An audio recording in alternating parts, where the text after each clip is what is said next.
Je reformule ma question, je veux dire, est-ce que les citoyens sont un peu impliqués sur la façon dont on met en place le budget?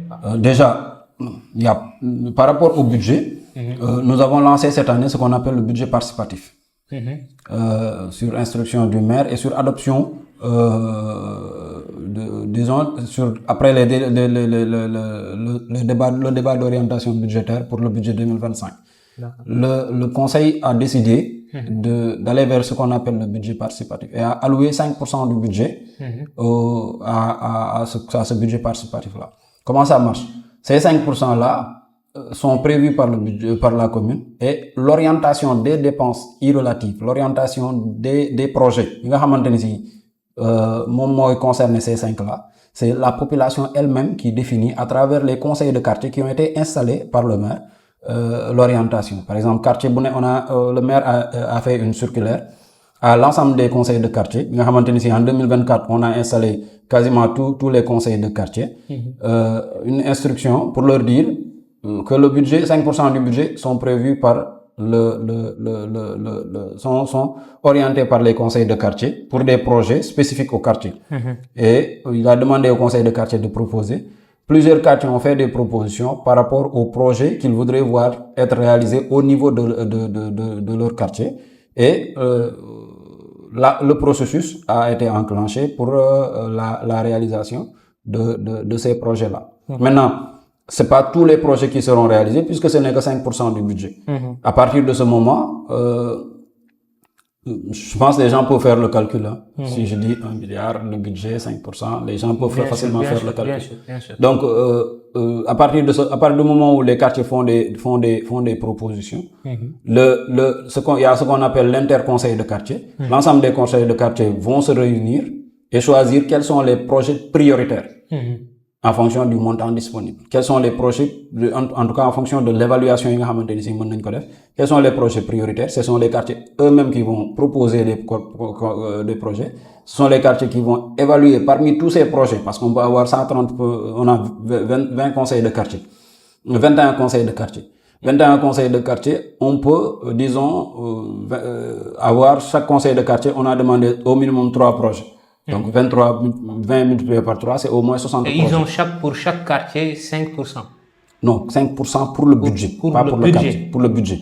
Maintenant, les quartiers vont proposer 3 projets au maximum. Et ces projets-là, ce sont les quartiers eux-mêmes qui vont se réunir à travers l'interconseil pour définir quels sont les projets prioritaires. Il y a un projet non prioritaire. D'accord. Nous avons en compte par rapport à ce budget-là.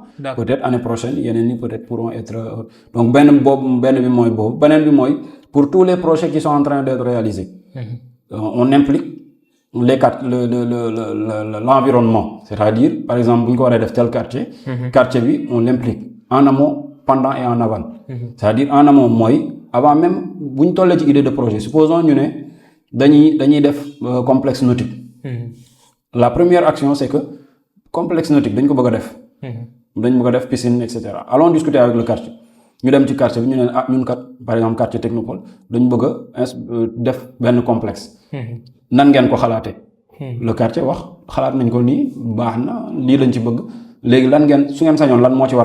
un mais concrètement, est-ce que nous avons un exemple sur un quartier comme complexe nautique. Complexe nautique. Moi, Technopole. C'est exactement ce qu'on a fait au moins 4 réunions avant de commencer le projet. D'accord. Au niveau du quartier. Première réunion, idée de projet. Quartier Technopole. Quartier Technopole. Plusieurs fois. Quartier, projet une année, une école. Dans le cadre de une année, une école. Au niveau de Khourounar, l'école Khourounar. On a eu à faire une réunion avant même de lancer le projet. On a dit, dans le cadre d'une année, une école, bonne école, Kabirou Mbodj, par exemple, moi, 2023, Kabirou Mbodj, Machallah, liñ fa def ñep gis nañ ko. Ren, bonne école la ñuy jël. On a dit, bon, on demande au collectif des directeurs. Ñu ne ko ñun kat suñu sañoon école bii la ñuy choisir parce que lii ak lii ak lii lu ngeen ci xalaat. Le collectif des directeurs d'école mooy composé l'ensemble des directeurs d'école daan ni baax na wala bii lañ choisir. bi ñu nee ñoom d'accord nañ parce que lii donner leur raison on a dit ok on va vers Khourounar. bi ñu demee Khourounar ñu discuter avec le quartier. discuter ni ko dañuy ñëw pour moderniser l'école de manière générale. Avec le quartier, on s'est rendu compte que l'école est très délabrée. L'école est très délabrée. Qu'est-ce qu'il faudrait faire? On construit un bloc pédagogique. Nous discutons. Le maire, le maire est d'accord, nous proposer, nous un bloc pédagogique très moderne, qui est en cours de finition. Par exemple, le jardin Sambassa, le jardin Khourounar. Pareil. On a organisé une réunion avec le quartier, les quartiers environnants, à l'intérieur même du jardin. D'accord. C'est stock waxtan, ñu discuter. Il y a le jardin bi nga xamné ñu ngi koy espace public bi ñuy waja défar au niveau de côté Chavanel yoy. Moy Diamaguène et autres quartiers environnants yoy. Pareil, on a cœur délégué, on est parti, ñu tok, ñu discuter, ñu waxtan par rapport au projet on a lancé le projet, on va commencer très bientôt inchallah. Donc l'ensemble des projets non lañ koy tënkee. Donc la participation citoyenne s'analyse d'abord parce que sur le fait que le citoyen mën impliqué par rapport au processus budgétaire. Ensuite, le citoyen mën impliqué par rapport à la réalisation de ce qui est prévu dans le budget. Ensuite, le citoyen fait des choix par rapport aux projets prioritaires de la commune. Donc, dans le cadre de la participation, dans le cadre du budget participatif. Donc, en résumé, on peut dire que les citoyens sont vraiment impliqués.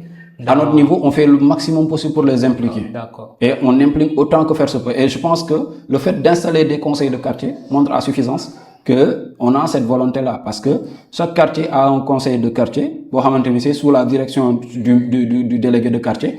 Moi, bras bi nga xam mo koy accompagner. Le délégué, moi diriger le conseil de direction, moi un bureau exécutif, regrouper l'ensemble des forces vives du quartier et nous mener accompagner la commune dans le cadre de l'exécution de ses projets et programmes. Aujourd'hui, est-ce que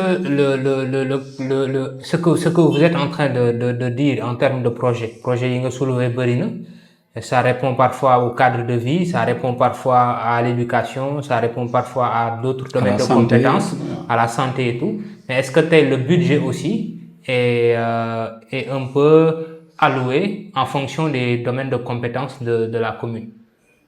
Obligatoirement. C'est-à-dire, le budget, déjà, il y a la partie fonds de dotation, qui est un fonds qui est alloué par l'État pour prendre en charge les dépenses des compétences transférées. Donc l'ensemble des compétences transférées est prise en charge par le fonds de dotation, par principe. Maintenant, la commune peut dire, l'État m'a donné par exemple 50 millions pour prendre en charge les domaines de compétences qui sont neufs. Donc ces domaines de compétences-là, avec 50 millions c'est peu, je vais prendre de mes ressources propres pour me donner le coach. D'accord. Donc la commune peut le dire. Maintenant, au-delà de ça, spécifiquement, la commune a en charge la conception, la programmation et la mise en œuvre du développement local, comme je l'ai dit tantôt. Donc, ce développement local-là, la commune doit investir. Et pour investir, il faut que nous ayons les moyens dans le budget. Et, j'ai dit tout à l'heure que par rapport au CMO, la condition minimale numéro 1, c'est que nous avons un budget voté avant le 31 décembre et transmis aux représentants de l'État avant le 31 décembre et qui est conforme au plan annuel d'investissement et au plan triennal d'investissement. Donc, d'y prévoir en termes de plan, dans le plan annuel d'investissement, obligatoirement, moi, n'est que dans le budget, et mon déroulé. Maintenant, si on dérouler, on le déroule en fonction des moyens qui sont disponibles. Alors, quelle est aujourd'hui les réformes que vous souhaiteriez apporter comme amélioration dans le budget, par exemple? Bon, apporter, dans la gestion budgétaire locale, quoi. La moindre amélioration, au niveau local. Apporter, en fait. Au niveau local, on est en train on a entamé un processus, une réforme qui nous a permis peut-être d'avoir des avancées et qu'on va maintenir. Parce que notre objectif, c'est de toujours renforcer les finances de la collectivité.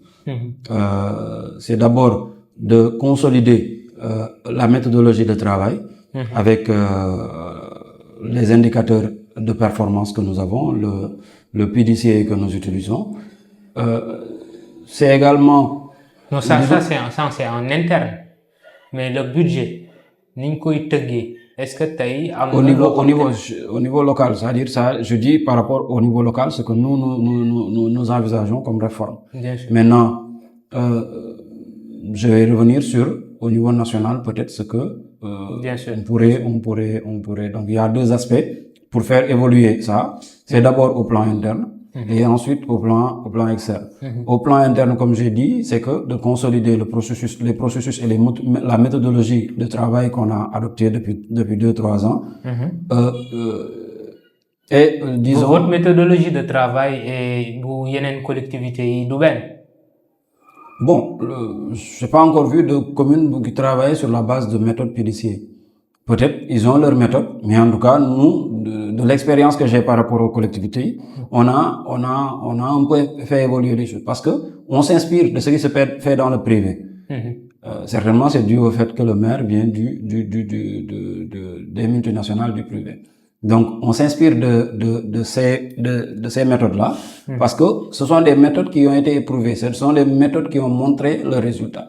Et nous aussi, on voit que entre 2022 et aujourd'hui, il y a des avancées majeures il y a des résultats probants que nous avons par rapport à l'utilisation de cette méthode-là. L'autre chose, c'est l'option qu'on a prise de faire au-delà des infrastructures classiques, de faire des infrastructures génératrices de revenus, génératrices de ressources. Des infrastructures qui vont permettre à la commune de générer des revenus supplémentaires. Parce qu'on sait que, comme je l'ai dit, aujourd'hui, les collectivités ont des difficultés parce que xaalis bi war a jóge ci état ñëwul. Donc à partir de ce moment, il faut que collectivités trouvent les moyens di def loo xamante ni si dina leen indil ay revenus supplémentaires. Donc moo tax complexe bi par exemple dina indi ay revenus supplémentaires. Marché bi nga xamante ni si ñu ngi ci nekk ci processus pour defar ko dina indi ay revenus supplémentaires. Donc la façon de faire à Pikine Ouest, c'est un peu de créer dafay investissement yoo xamante ne. day générer ay revenus supplémentaires. De ce fait tey su état bi indiwee. su ñëwee ñu jël su ñëwul aussi ñu fonctionner. su ñëwul tamit dinañ góorgóorlu. Waaw. À ce jour tey si on essaie de fonctionner c'est que on a capitalisé sur la méthodologie et les options de travail. moo ñu tax tey ñu am yenn moyens yi peut-être limités quand même pour pouvoir s'en sortir. Ne pas avoir la tête sous l'eau. Maintenant bu ñu defee ces infrastructures là sur infrastructures yooyu pare dinañu permettre ñu générer mais on se limite pas en termes d'équipement par rapport à ces infrastructures. Il y a des infrastructures à caractère social disons qui n'ont aucun apport financier, qui n'ont aucun revenu. Par exemple benn jardin public boo defaree poste de santé boo defaree c'est des infrastructures à caractère disons social. Maintenant, à côté de ces infrastructures-là, il y a des infrastructures qu'on dit génératrices de ressources ou de revenus. Et pourquoi on parle de génératrices de ressources? Parce que ça génère des revenus pour la collectivité et ça peut générer des revenus pour les citoyens.